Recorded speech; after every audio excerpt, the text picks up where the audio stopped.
we go to air. Investigators grilling former judge's son, Jorn Vandersloot, last seen with Natalee Holloway. Tonight, bombshell. Vandersloot's defense, are you sitting down? Just hours ago, he announces he was high on pot during the stunning confession caught on video. Was Holloway thrown into choppy ocean waters late that night still alive? And why did an Aruban judge refuse to sign an arrest warrant tonight? Natalee Holloway's mother, Beth Holloway, with us live. And tonight, more of that secretly videotaped confession from suspect Jorn Vandersloot, who literally talks for days. An Aruban court should decide this weekend whether to rearrest Jorn Vandersloot, the former suspect in the disappearance of Natalee Holloway. Jorn Vandersloot grilled over the disappearance of Natalee Holloway. Investigators demanding for a second day that he explain those hidden camera recordings. On the video, he details his night with Holloway in Aruba and how he helped get rid of her body. But he insists it was all a lie and he had nothing to do with her disappearance. Jorn Vandersloot remains free and claims he was high on marijuana when making that apparent video confession.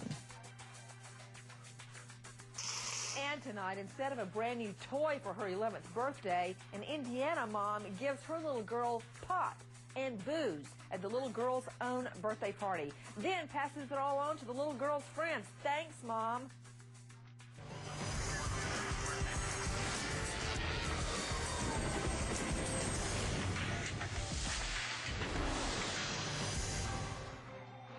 Anderson police officers say 26-year-old Davida Fuller turned her 11-year-old daughter's birthday party into a marijuana and beer fest.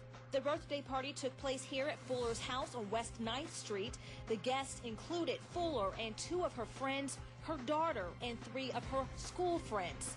Officers say Fuller and her friends were smoking a joint and drinking beer when Fuller decided to let her 11-year-old daughter take a hit of the marijuana and drink. The police report says Fuller then offered her daughter's friends the drug and alcohol, telling them not to say anything or she would get in trouble. Good evening. I'm Nancy Grace. I want to thank you for being with us tonight. Natalee Holloway's mother, Beth Holloway, is with us. And in his attempt to explain away a secretly taped confession, prime suspect Jorn Vandersloot says he was high on pot. Vandersloot just released from hours of questioning by Dutch police. Natalee Holloway's father is giving his thoughts on whether Jorn Vandersloot should be rearrested. He's not expecting Vandersloot to have a change of heart. I'd be surprised if he told the truth this time. I think his pattern is the same pattern, try and lie and get his way out of it. He's tried to avoid this justice system for a long time, and you know, I'm afraid it's going to come back and haunt him someday. I just hope that he comes clean. He's got an account to settle, and I hope he settles it on this earth this time. If he doesn't, you know, God bless him. The one-time suspect in Holloway's death faced news questions from police after being caught on hidden tape, apparently confessing about her death. Jorn Vandersloot remains free and claims he was high on marijuana when making that apparent video confession. Vandersloot told a man he considered to be his friend that he was with Natalee Holloway on a beach when she died, and that he arranged for a friend to take her body to sea and dump it. The Dutch team has since said he was lying on the tape. When to believe Jorn Vandersloot? Well, that's a tough question. Vandersloot just out of hours of grilling by Dutch police. Did they get anywhere so far? Vandersloot has managed to evade them, look them straight in the face, and apparently lie. Let's go out to CNN senior producer Tracy Sabo joining us. Tracy, what happened today? Well, we're told that Jorn was questioned in Rotterdam by at least 3 Aruban police investigators who flew to Holland, as well as members of the Netherlands National Police Force. We're told it lasted about 2 hours only, and that Vandersloot's lawyer was present. And what I've been able to learn from that interrogation so far is that, first and foremost, Jorn Vandersloot continues to deny to investigators that he had any involvement whatsoever in Natalee's disappearance. And he is deferring to his earlier statements that he left Natalee alone on the beach that night and that the last he saw her, she was alive. And he went on further, as you mentioned, saying that during these conversations in the car with this undercover investigator, he was under the influence of marijuana, which may have led to these statements, and clearly says that there was smoke that could be seen in the car. So that is the latest story and what we're hearing from what came of the interrogations today in Holland. Back to Tracy Sabo, CNN senior producer. But Tracy, that doesn't even make any sense, because what we saw on video, and we're about to show you more of that secretly video audio tape of Jorn Vandersloot confessing to being with Natalee the night she died. This wasn't all in one night, everybody. This was taken over months and months, weeks of driving around, yes, smoking pot. And he stuck with the same story for weeks on end.